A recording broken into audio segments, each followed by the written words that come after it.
Until death, all defeat is psychological.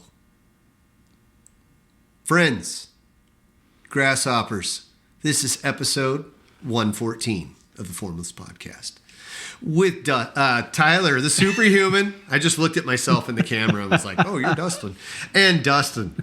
Yeah, life is good, my friends. How's things? Oh, we're doing good. You know, it's going into fall. Yeah. Weather has changed.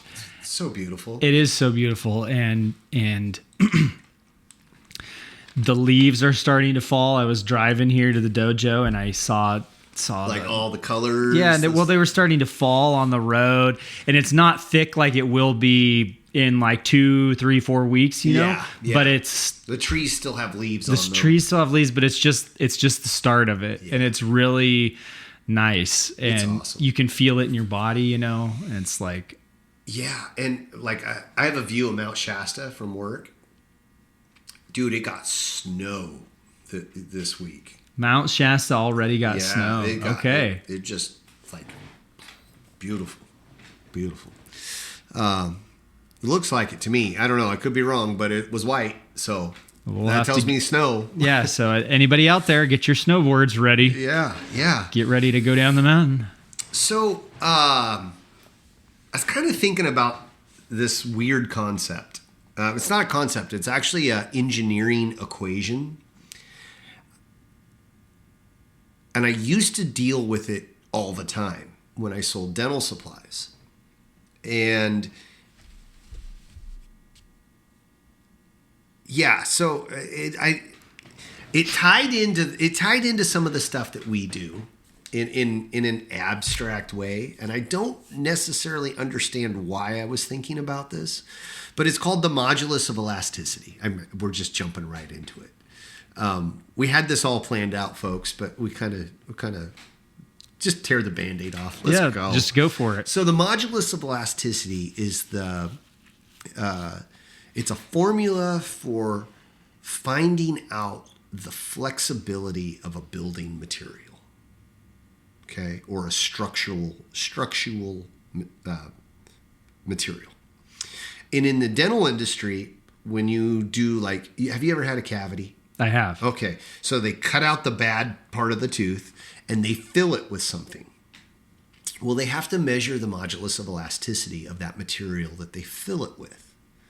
Because if it doesn't flex at the same rate as your enamel of your tooth, if it's too hard and doesn't have enough flex to match or get close, then the surrounding tooth will break.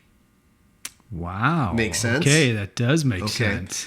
If it's too, if the modulus of elasticity is too low, then the material itself will break. Okay? Now, not only that, if it's too hard, will it break the surrounding tooth, but it'll also bust up the tooth that's opposing it. So like if you have a filling on the bottom row of your teeth, the opposing tooth on the top row will start to get worn out from the filling if that composite is too rigid. Wow. Yeah. Okay. So if you're a dentist and you know what you're doing, then you're concerned with the modulus of elasticity of the material that you're using. Right? Now, airplanes, same thing. Airplanes use aluminum. I can't pronounce that word all of a sudden. Aluminum.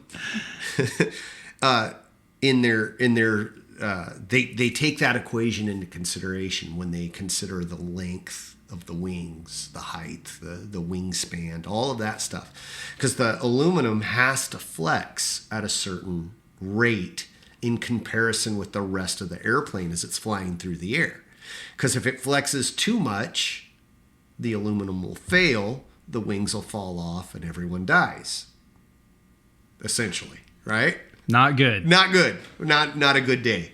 So you need a certain degree of stiffness and a certain degree of flexibility. And I think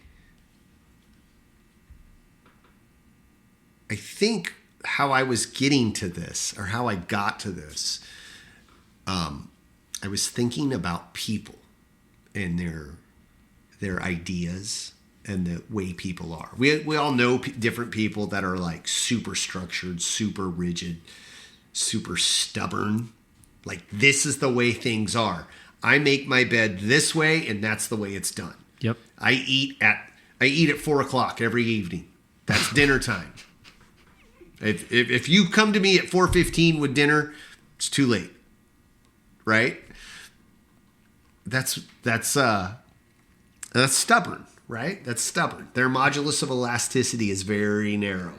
I mean, they might have to have like they may have a medical condition. A medical condition, Yeah. but outside Yeah. of that or something like that. Of course, I'm stretching this idea out a little bit. But Yeah, then there are yeah, some yeah. people that are very, very flexible with things. There's a Ben Stiller movie that I absolutely love, and there's a dichotomy. I can't remember the name of the movie. Jennifer Aniston's in it, and she's like Along Came Polly. Along Came Polly. Okay. She is like very much free and very flighty. Free spirit. She's free spirited. That's the word. Capricious. Yeah, she loses everything, and she moves at the drop of a hat. And then Ben Stiller's character is very structured, very much like has all of his ducks in a row. He belonged to some UN model nation club in high school, and he remembers everything from it. And then like he's moving up the corporate ladder, right? He's got like all of it. He's an insurance risk adjuster in that movie, right? Okay. He's figuring out the formula for like the main plot of the movie. He's figuring out the formula for this billionaire guy that's an adventurous, like jumping out of airplanes and base jumping and doing all this crazy stuff. And like, can they insure him, or is he going to die before the policy runs out? You remember the basis of the movie? I don't remember if I've seen it, but I think Okay. so. I just know the title and who's in it. Okay. Anyways, keep going. So anyway, that's a better example than what I was coming up with on my own. So yeah. So anyway, you got this Ben Stiller character who's very much by the book. Everything is done by the numbers. He's figured out the risk assessment for like crossing the street in downtown New York. He knows that like he's got a certain percentage chance that he could get run over by a bus. He knows, the likelihood of him eating public snacks at a bar, how likely he is to get, sick. Whereas like Jennifer Aniston's character sees the free pretzels and just grabs a handful and eats them, doesn't care. Right. It's not appropriate for all ages. I'm just remembering some certain scenes in that movie. So it's not family movie night first. If you're a parent, check that movie out before you let your 10-year-old watch it, or whatever age your kids are. But the idea is the same. Jennifer Aniston, her modulus of elasticity in that movie is super flexible, super, I would say, high. Ben Stiller's character in that movie, he's super rigid, super focused, super by the book. His modulus of elasticity would be super low, not flexible. He's very much by the rules. This is the way the rules state. This is what we're doing. Now, I am not for or against either way. I think people are people, and they're going to do their own thing and go for it, right? I think there's extremes in both sides of that. And I also think that I don't want to be fully committed to one side or the other. I want to have rigid structure. I want to have discipline. I want to have focus. But I don't want to be so rigid, so focused that any deviation from that plan and I break. Right? I need to have a high enough modulus of elasticity where if things don't go as planned, I can switch my focus from plan A to plan B and still maintain the same discipline, the same rigidity, the Yes. same structure, right? Yes. So that's where I was going. That's what I remembered from this. So you want to have the ability to move between being flexible and rigid Yes. and just that fluidity. In my mind, at least where I'm at right now in life, I don't want to be so rigid that I break if things go off kilter. But I don't want to be so fluid that I bend like a willow in the wind. Right? Like I still have my principles. I still have my work ethic. I still have my things that I do. But if I used to, if something screwed that up, right, that would ruin the day. That would ruin my day. You'd be out of whack. For instance, yeah. Last week, I had to go into work early. I had a bunch of stuff I wanted to get done Monday. Monday. Everybody's the classic Monday. Oh, it's another Monday. So I'm getting ready for work. I'm going to go in 2 hours early. Or an hour and a half early. I can't remember exactly what. But I had a bunch of stuff to do. I knew I had a big workload at work, and then I had to teach. So I wanted to get off in time to be able to go home and pick up my kids and get to class on time. So get all ready. I got all my stuff laid out. I take off. I go to work. And our building's locked up like Fort Knox, but we all have an access key, a pass to get us in. I'm in a good mood because I'm like, oh, yeah, I'm going to get done. I'm going to get out early. I'm going to get all this work done. Everyone's going to be so proud and happy, blah, blah, blah. I get to work, shut the car off, and I look down at the center console, and my access card, my pass, is not there. Oh, man. Now, I'm 25-minute drive from my house to work. Oof. Yeah. And I already did that one way, so that doesn't count. But now I got to go back, and nobody's there. I'm the first person to show up at work. So it's not like I can call a coworker or knock on the door and somebody will let me in. There ain't nobody to let in. So I turn around, I go all the way back home, grab my key, turn around, go all the way back to work. There's my hour early. Right? Suck. Now, 10, 15 years ago, that would have ruined my whole day, if not my week. Because I would have focused on the fact that I was so dumb that I got everything but the one thing that's going to let me do the thing I need to do. Right? So I was so rigid in that would have broke me. Instead, I didn't get out of the car. I just shut the car off and I looked down and my badge is gone. So instead, I yelled really loud in my car because there's nobody around. I was just in frustration, right? Just, yeah! I start the car back up and I drove home. You imagine somebody walking by your car at that moment would have been like, what? And I'm loud. That's one thing I can tell unequivocally, 100% with confidence. I am a loud human being. Right? Like I can project some volume. I know that for a fact. Everything else, I know I can project some volume. So I'm loud. So if somebody was walking by at that moment, God help them. And they just hear the muffled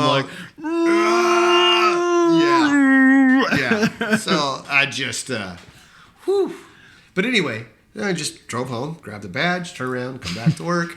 I was like 15, 20 minutes early instead of an hour and a half. Or I think it was like an hour and a half. I was going to be early.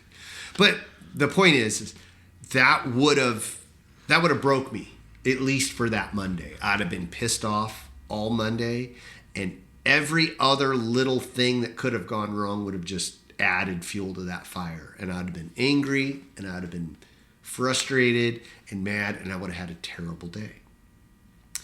Instead, I acknowledged the fact that I was dumb for a minute and forgot the badge, yelled, drove back home, picked it up, turned around, and was like, I could let this ruin my day, or I can just move on and still get the things done that I need to do. And so that's where I like to be. So your modulus of elasticity was high. Was high. Yes. It didn't used to be. It takes work for that to be. We're not a piece of steel or a piece of wood or a composite. We have to be constantly working at that, I think. Some of us. Not all of us. Some of us have to be working on that.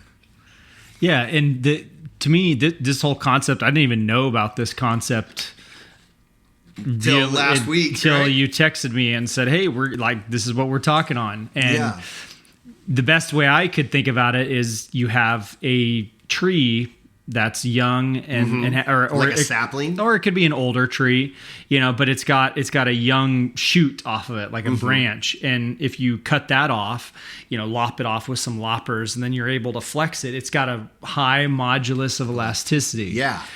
And like steel, very rigid. I just know, but I just didn't know there was a term. For that. And so when I first learned it, I learned it through the dental industry when I sold dental supplies. And alls I knew, it was a number, like a formula. It's a formula, but they got the number. They gave me the number and said that material has this number. And so people would call up and ask, like, well, what's the modulus of elasticity? And I just find the chart. Oh, it's this. Here's your number. That's all I knew. And then as I got in it, and I had done it for, I was selling dental supplies for like 17 years. So the longer I was there, the more I learned about it, and the more I became aware of it. I could talk a little bit more about it to customers and stuff, and explain why it was important and all of that stuff.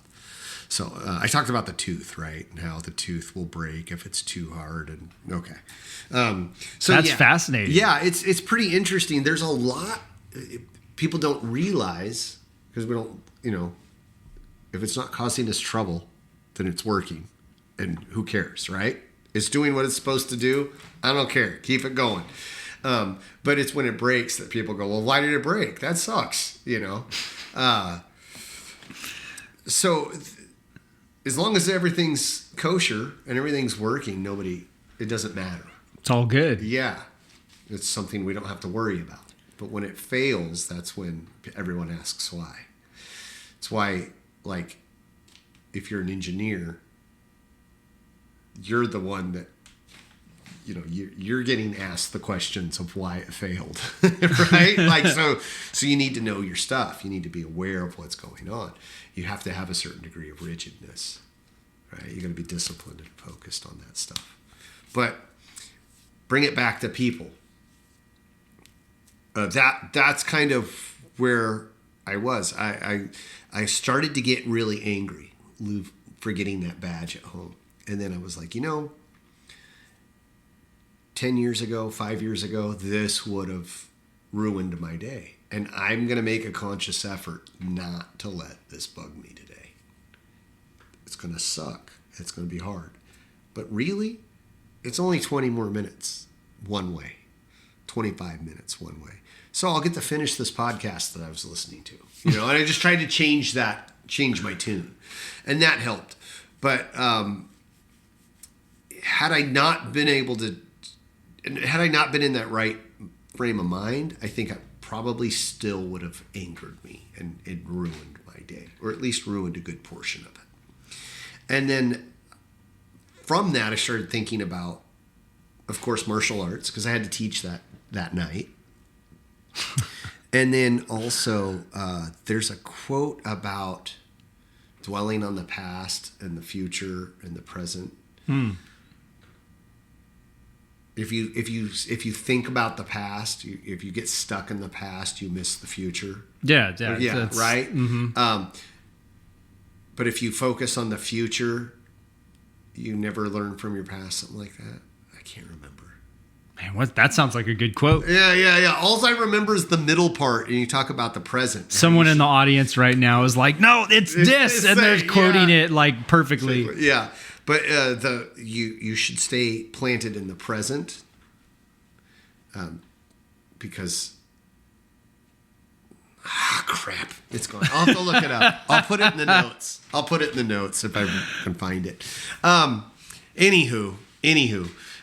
Yeah, so I was thinking about martial arts and thinking about life and just like how I was in the right frame of mind to go, hey, wait a minute, red flag here. Don't let that ruin your day, because it will, because you know yourself. You're going to let it ruin your day if you let that get away from you. So nip that in the butt right now and just be like, let it go. And so thankfully that day I was able to. So day goes on, I start thinking about martial arts and still thinking about this whole idea of like, okay, it didn't go as planned. Life doesn't go as planned. I have no control over what happens other than how I react to it. So let's go on, right? Kids in class are great. They're super excited, super enthusiastic. The attitudes are all varying degrees of happiness or frustrations and stuff. I was thinking about when we first learn something, like you have to be disciplined, you have to be rigid in how you learn it, right? So like white belts, all the beginner kids, we show them, this is how you stand, this is where you hold your hands, like everything, every little detail as much as possible, even to the point of like, okay, this is how you're going to breathe, right? Like we go over that. All of those little details. And then as we progress a little bit further down the road, it becomes more fluid and more flexible and more not loose. I don't want to say loose because I don't think that's the right term. It's still defined on what you do, but it's more overlapping and fluid with each other, the different aspects. And there's different concepts and that sort of thing. I like that overlapping. So like, yes, we still care about how you stand. We still care about where you put your hands, but the focus it shifts. And then it's not so much how you stand, but how you move. And then not so much how like you breathe, but like how you are acting, how you react, how you take in your environment, you know? Yeah, so that's kind of where I was at there, and then like just giving that back to the class, trying to give that back to the class, and like, okay, so the lesson didn't go as planned, so now we're gonna just kind of shift a little bit, you know, or someone threw a curveball and was like, oh, now, you know, you have this planned for the lesson. We're gonna work on this high level concept tonight. And then you got like 50% of the class is new students. Okay. Yeah. We're going to have to dial that down and adjust, you know? Yeah. So that's kind of where I was at. That was my train of thought this week. Interesting. No, that's really cool. There's definitely times when, like you said, you got to be rigid. Yes. Yeah. You have to be. There's a certain degree of it. Of rigidity. Of discipline, of focus, of this is my path. This is what I'm working towards, right? Like, okay, for instance, like you made your movie. If you made your movie and you were like, okay, crew, we're going to show up. We'll show up maybe Monday or Tuesday. Could be Wednesday. Yeah. You know, if you guys get there whenever. Yeah. You wouldn't have ever made your movie. No. You know? So there's sometimes you have to be rigid. But like, let's say, I don't know if this ever happened during your film, but like you're making a movie and you got a scene. You're going to drive down the highway with the sun setting, right? And you're going to have this big long shot coming across the scenery. and it's overcast that day, or you didn't take into consideration the trees on the highway were going to block the sun. Yeah. So like, do you quit filming because it didn't go as 100% to plan? Or do you like, okay, well, maybe we can find another stretch of road, or maybe we can turn and angle the camera this way. You know, like there's a certain degree of fluidity that you have to be like, oh, well, we just need to adjust. Mm-hmm. But there's also a certain degree of like, okay, this is the plan and we got to have a little bit of structure here. Mm-hmm. You know, I don't want to get too far into the weeds on one or the other. I need to have balance. Oh, it happens all the time. Yeah. I think you can't be a filmmaker and be rigid. I think you very much have to be flexible. Like, yes. yeah, you aim for what you want, and then if you don't get it, you got to be able to adjust. Because otherwise, you're just going to be one of the other guys on the couch talking about making the movie. Yeah. I mean, that goes into anywhere in life. Mm-hmm. Mike Tyson's quote, everyone has a plan until they get punched in the face. Yeah. So, but things like, especially getting back from Fort Benning and being in the military, yes, there's some rigidity there that it does not flex. No, and it has to be like that. And you have to. But there's also a time where they go, okay, we got to take the break. You know, we got to let go a little bit. Uh-huh. We got to have a little bit of flexibility. Yeah. During the week, it is your meeting. This is the time we're having a formation at this time in the morning, and then of course there's okay, oh hey guys, it's raining. Let's not form it up out here. Let's move it over into this area, and that's going to take us a couple of minutes to move everyone over there. And then it's like, oh okay, then there's your flexibility right there. But yeah, it's the way I like to look at it is steel is steel. And steel is very rigid, does not flex much. And there's an application for it. There is a place where it exists. Steel does not exist on the wing of an airplane, right? Like in your example where it's too heavy, does not flex, or at least in the fact of a thick steel or whatever, right? Aluminum does not belong in the support structure of a skyscraper, right? Like, yeah. So it's knowing what to put bingo where, knowing what to put where and where's the rigidity's got to be here, and then we need flex here, because steel isn't like rigidity in itself isn't necessarily bad. No, and absolutely. Flex in itself is not necessarily bad either. But if you're too far into the weeds on one side or the other, you're asking for trouble. Right. You're saying like,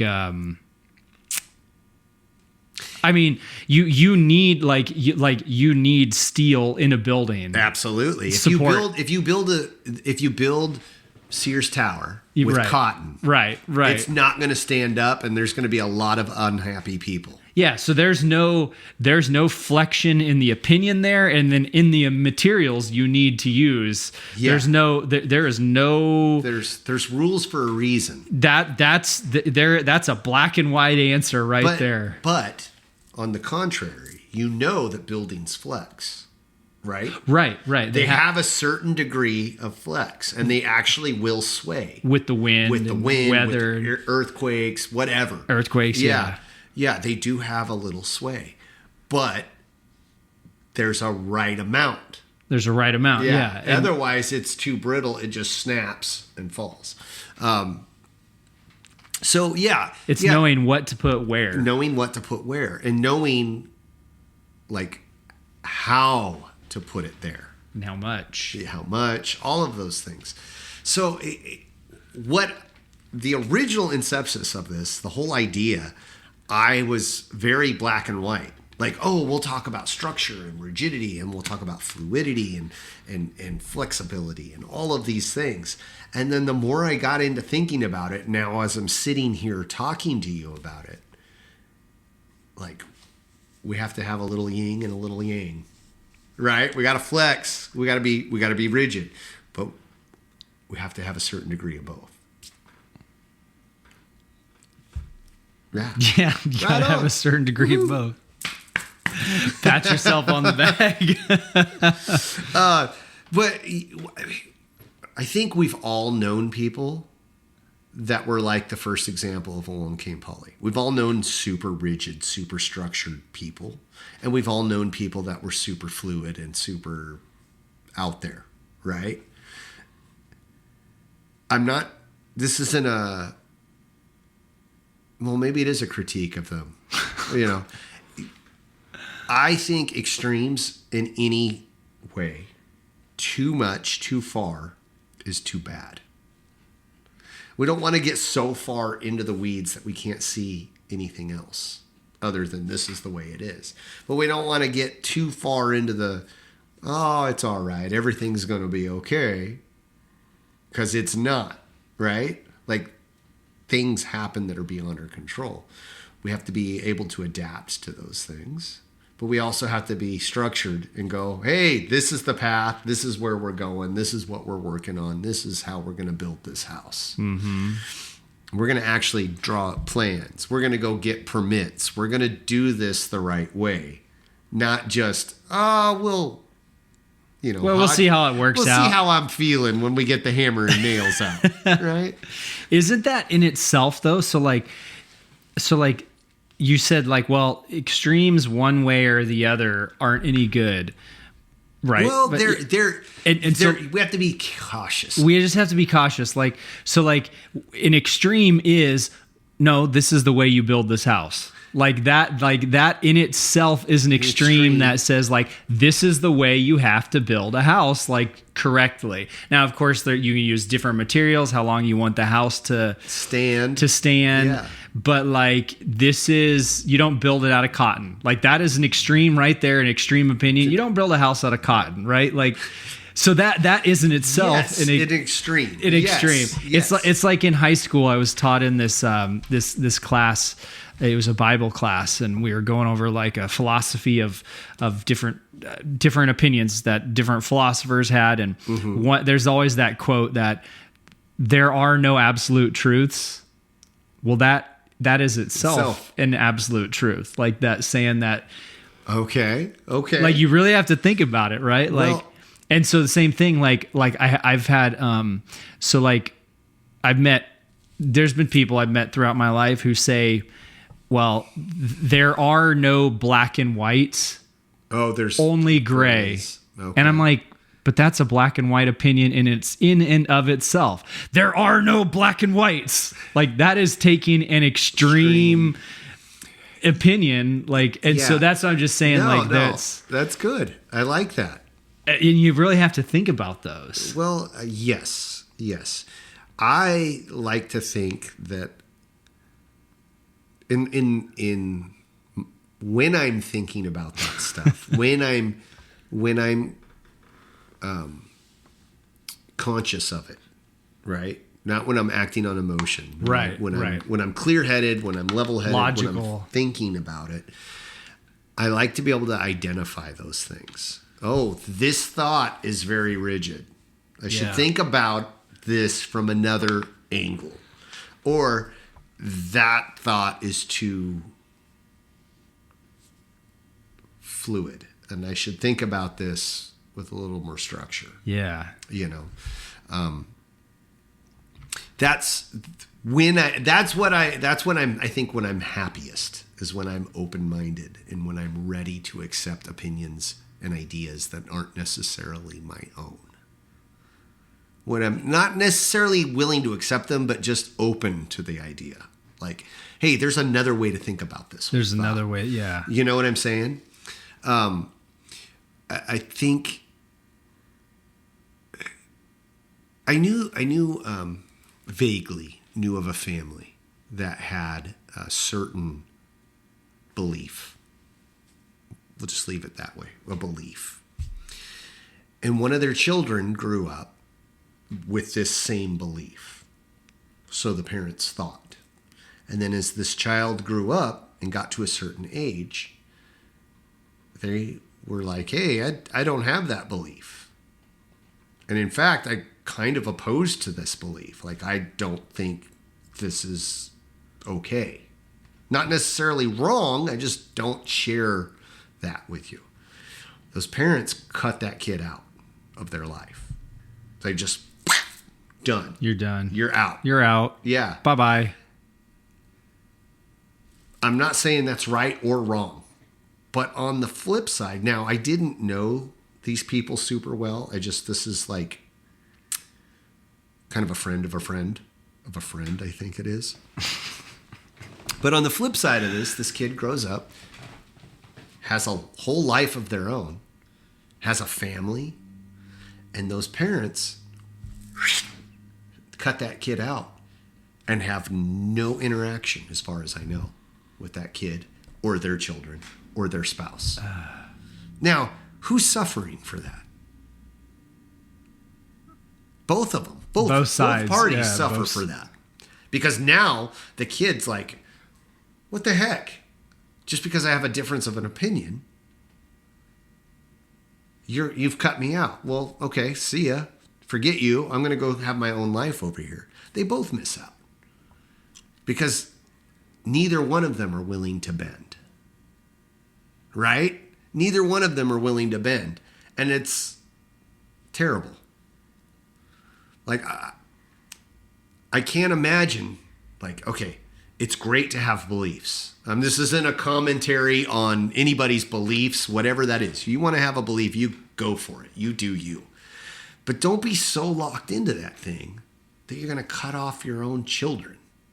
Right? Like, now, is there a dichotomy there? Absolutely. If your child is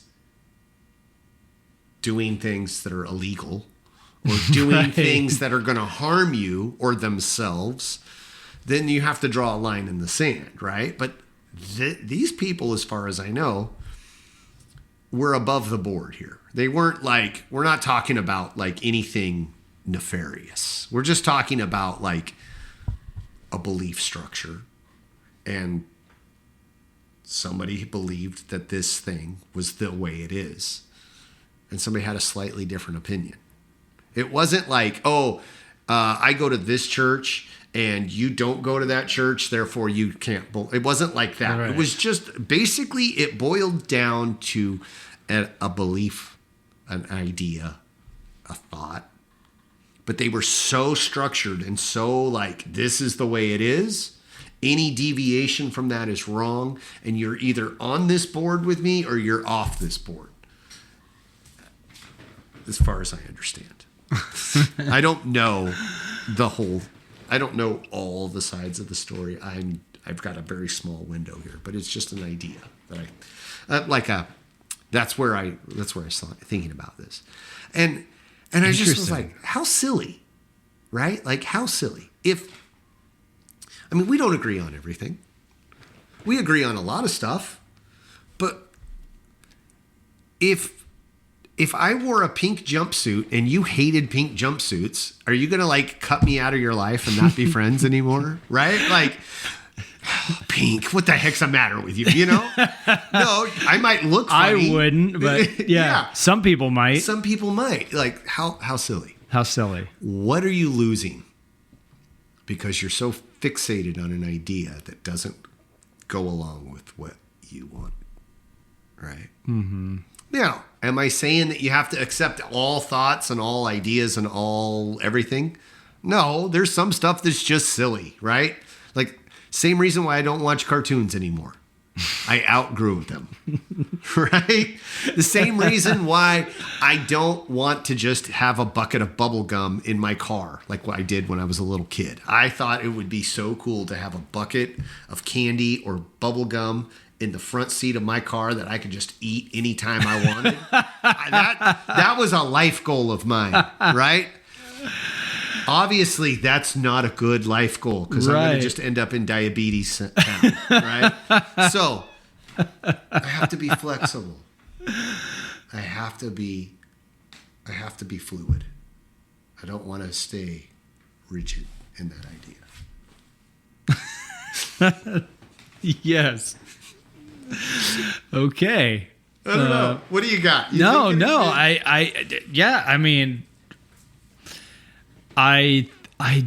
goes back to, there's some things you have to, and So like there's some things you take a stand on, you say I'm not budging, and that for instance, murder's wrong.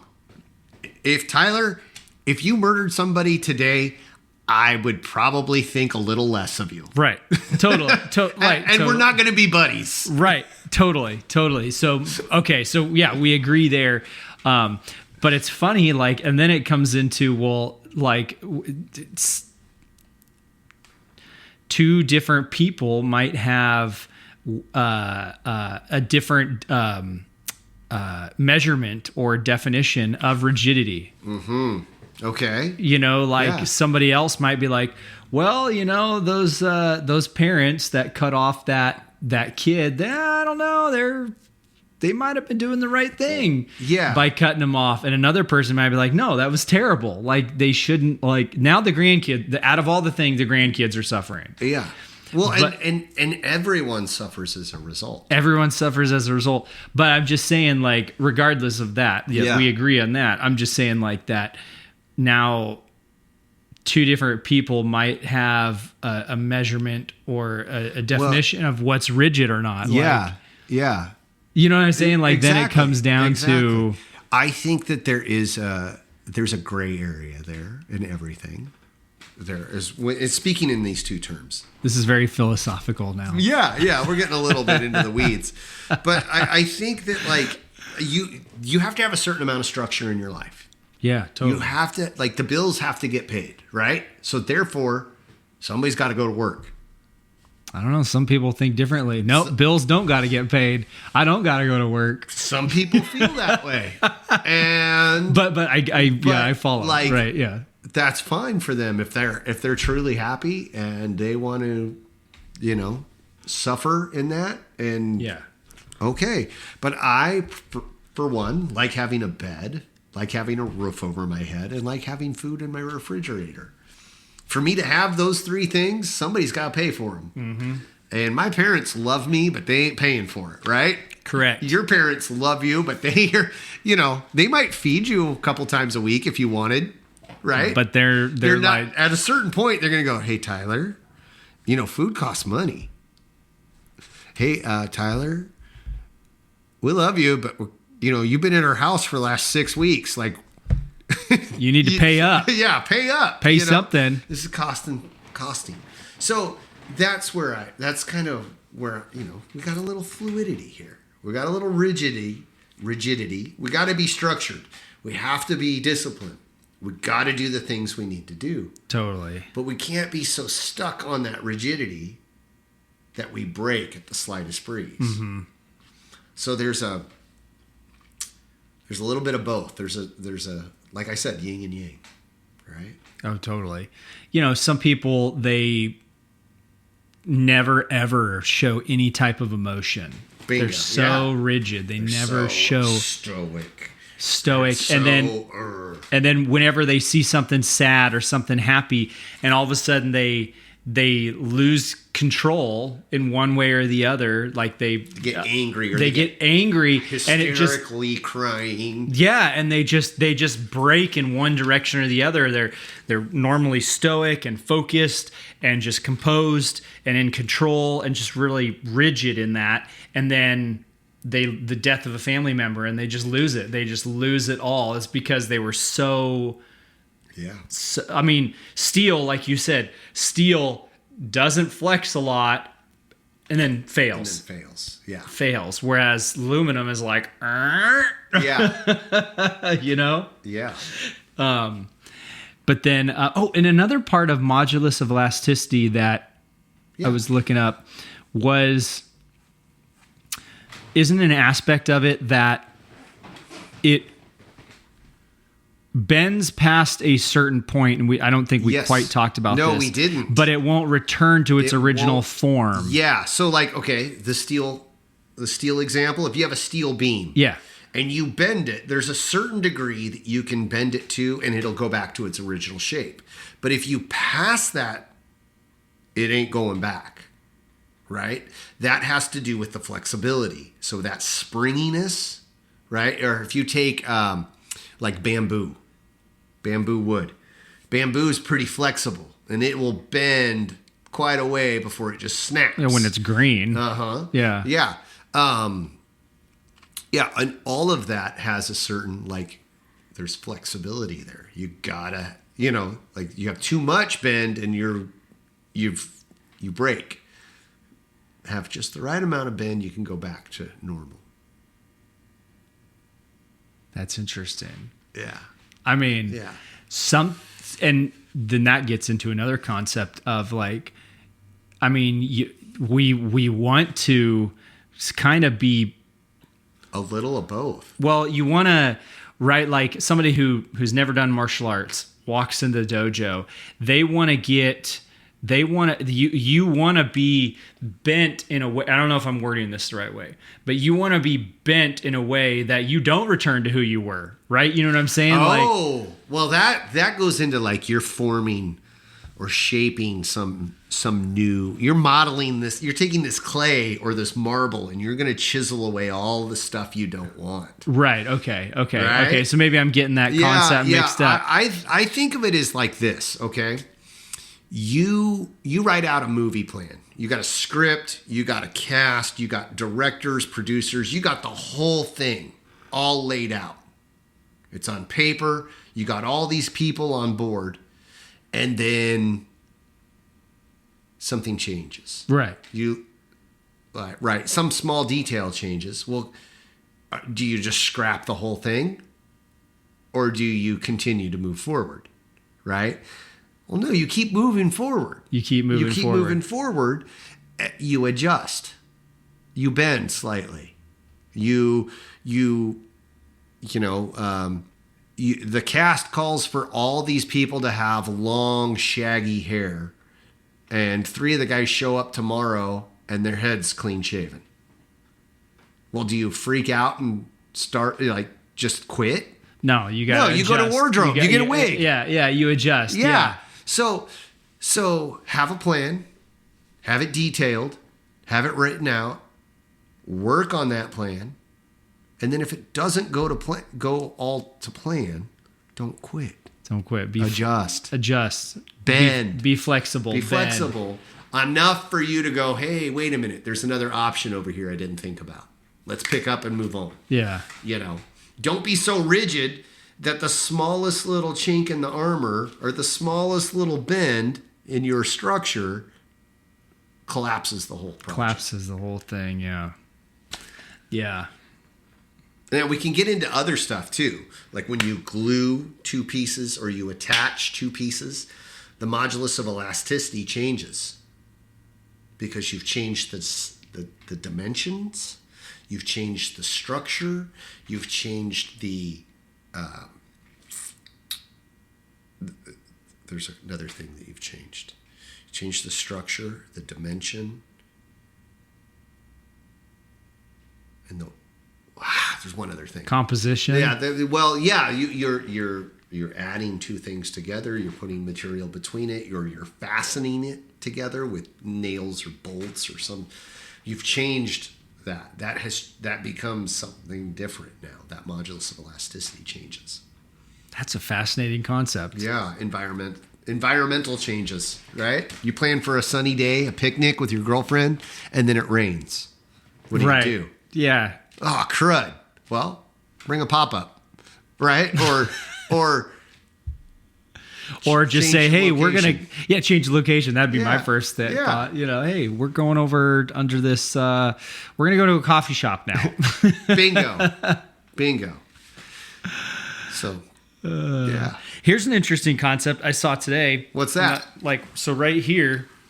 So taking your belt off. Am I in trouble? Look at my Look at my belt. Like I was thinking in modulus of elasticity. Yeah. Look at that. So when my belt, I bought this, it was straight, right? Yeah. But a belt conforms to you and adapts and shapes to you.